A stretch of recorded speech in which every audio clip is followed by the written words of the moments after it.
Morning all of you. Super computer Samarjeet Maurya आप सभी लोगों को सुपर टेक चैनल में स्वागत है। आज की क्लास में हम आपको बताएंगे कुछ एंट्री जिसमें कुछ एग्जाम्पल देंगे और उसमें उसी दो खाते होते हैं, जो एक डेबिट होते हैं क्रेडिट, उसके विषय में बताया जाएगा। इसके पहले वाले क्लास में हमने आपको परचेज के बारे में, सेल के बारे में, परचेज रिटर्न और सेल रिटर्न की एंट्री कैसे करेंगे, अगर नगद हो तो कैसे करेंगे, उधार हो तो कैसे करेंगे, हमने पूरा कंप्लीट आपको बता दिया था। उसको आप जरूर देख लीजिएगा, लिंक आपको डिस्क्रिप्शन में दे दिया जाएगा। और आज वाले क्लास में उसके अलावा और भी जो एक्सपेंस होते हैं, जो इनकम होते हैं, वो एंट्री कैसे करते हैं उसको आज हम बताएंगे। फिर इसके बाद आपको हम थोड़ा सा अलग हट की एंट्री बताएंगे। लास्ट में जब 4-5 क्लास एंट्री के चल जाएंगे ताकि आपका डीआर सीआर क्लियर हो जाए, फिर आपको हम जनरल एंट्री बता देंगे। फिर उसके बाद हम लोग टैली पे प्रैक्टिकल स्टार्ट करेंगे। तो चलिए हम स्टार्ट करते हैं। पहला स्टार्टिंग बिजनेस विथ कैश।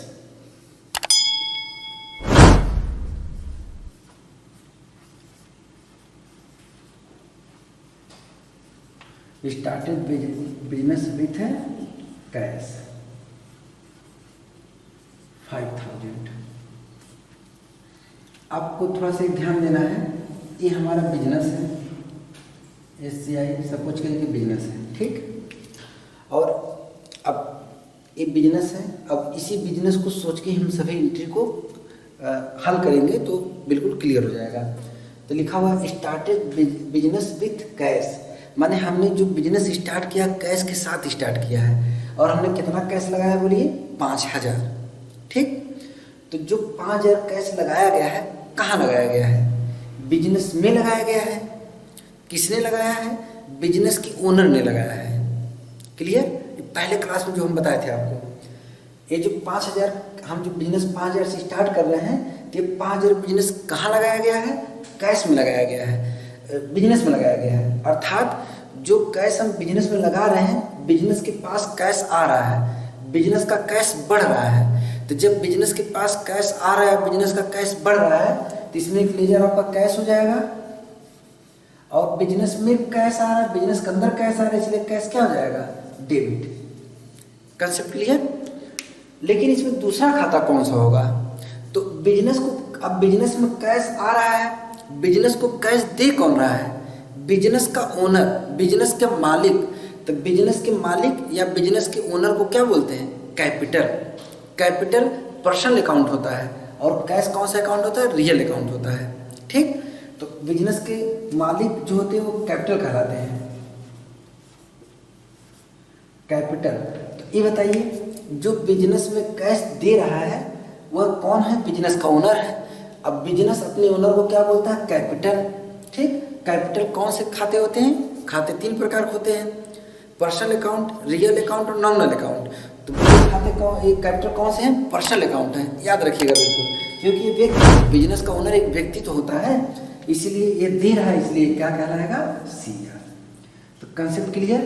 कि इस तरह का जब भी कभी एग्जाम्पल मिले, पूरे जीवन में कभी मिले एग्जाम्पल कि स्टार्ट बिजनेस विथ कैश, तो बिजनेस को स्टार्ट कौन करेगा? कैश के साथ बिजनेस का ओनर स्टार्ट करेगा। तो आप बिल्कुल यही एंट्री करिएगा, उसमें कैपिटल जरूर रहेगा। अगर कैश हो तो कैश रहेगा, कैश के अलावा मशीनरी और भी कुछ है तो भी रहेगा। इस तरह की एंट्री हम आपको नेक्स्ट वाले बैच में पढ़ाएंगे, ठीक। थोड़ा सा टफ रहेगा तो, लेकिन फिर भी फिलहाल ये सिंपल आप देखिए, इसको आप लिख लीजिए। क्लियर? नेक्स्ट एग्जाम्पल,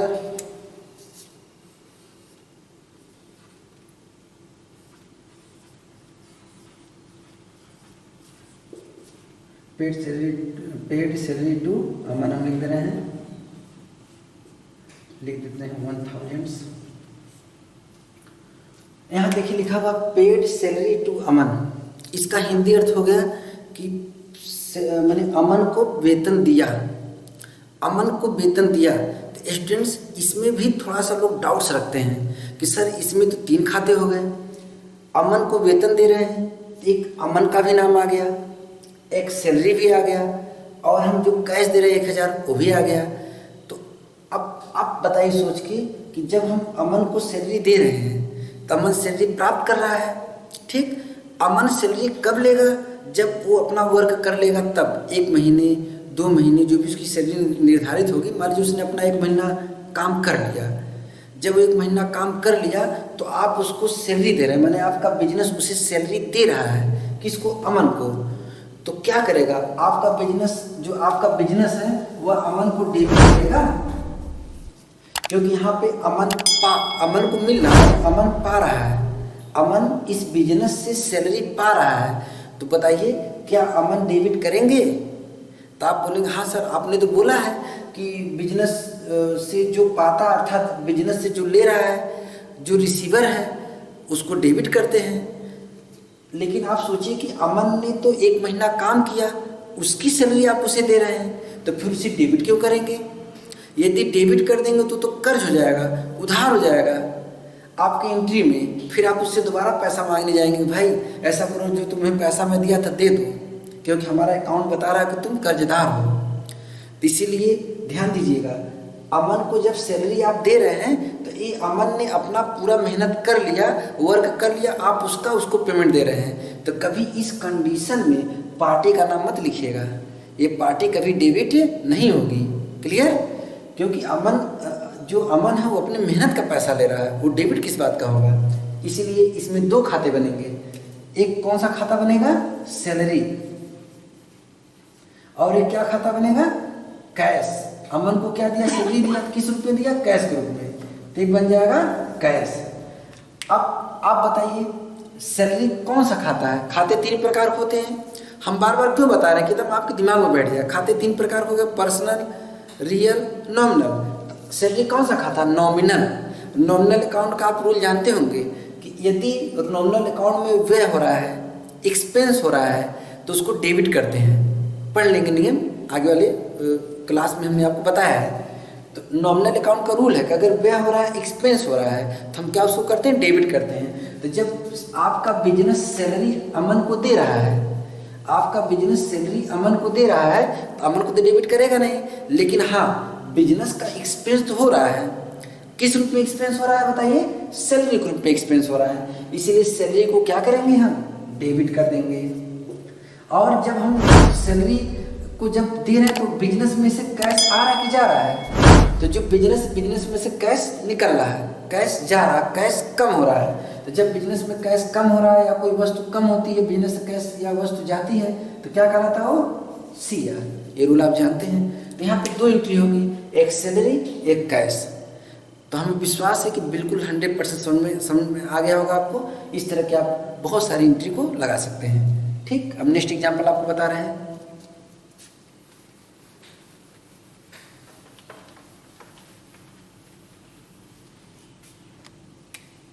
अब नेक्स्ट एग्जाम्पल हम बता रहे हैं आपको कमीशन।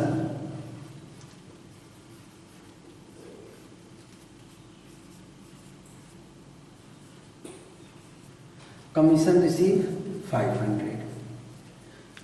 तो अब कमीशन रिसीव, हम कमीशन को रिसीव कर रहे हैं, यहाँ कमीशन हम प्राप्त कर रहे हैं। ठीक, तो अब एक खाता कमीशन हो गया, और क्या प्राप्त कर रहे हैं? कमीशन के रूप में प्राप्त क्या कर रहे हैं? कैश। तो यहाँ पे भी 2 खाते हैं, एक हो गया कमीशन,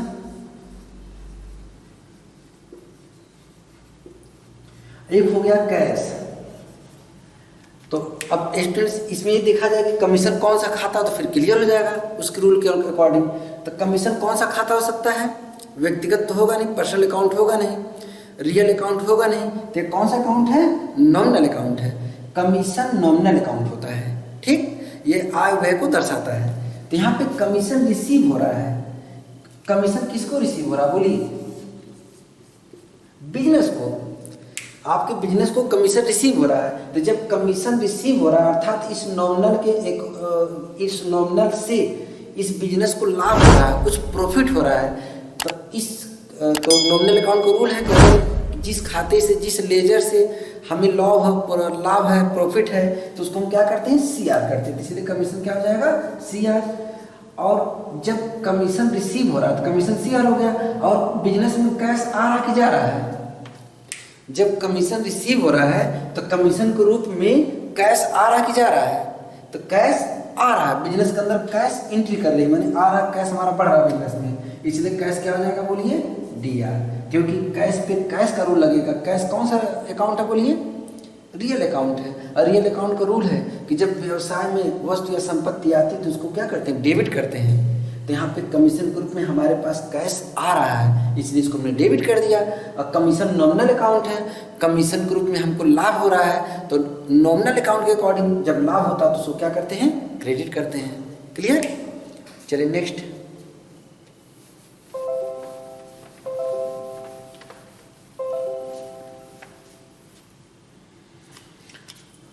रेंट पेड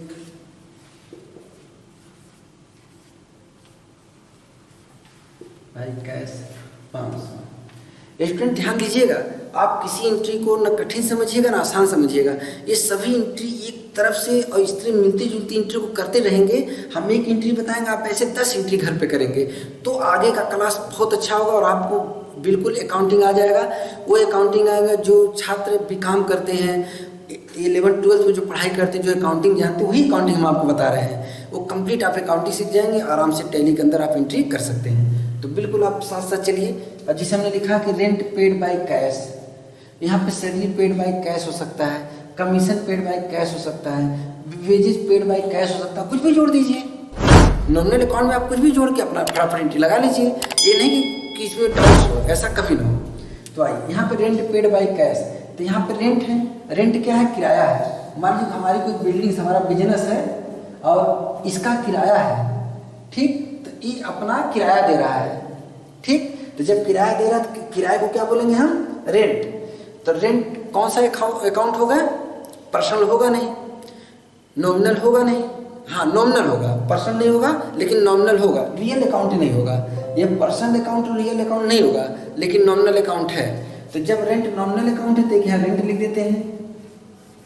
और हम क्या दे रहे हैं रेंट के रूप में? क्या दे रहे हैं? कैश दे रहे हैं, कैश।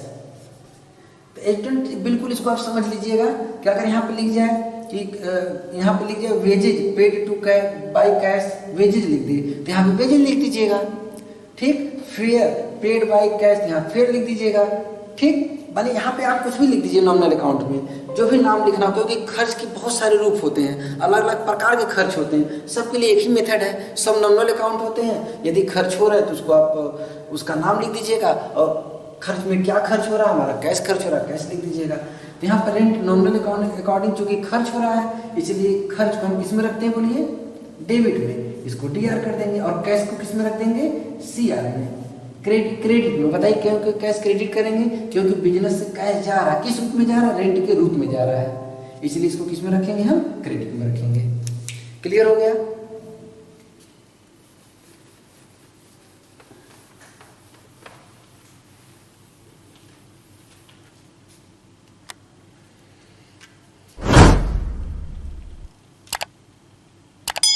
हाँ, अब आपको हम एक और बता दे रहे हैं, विथड्रॉल। एक एग्जाम्पल हम आपको बता दे रहे हैं। हाँ, पर्सनल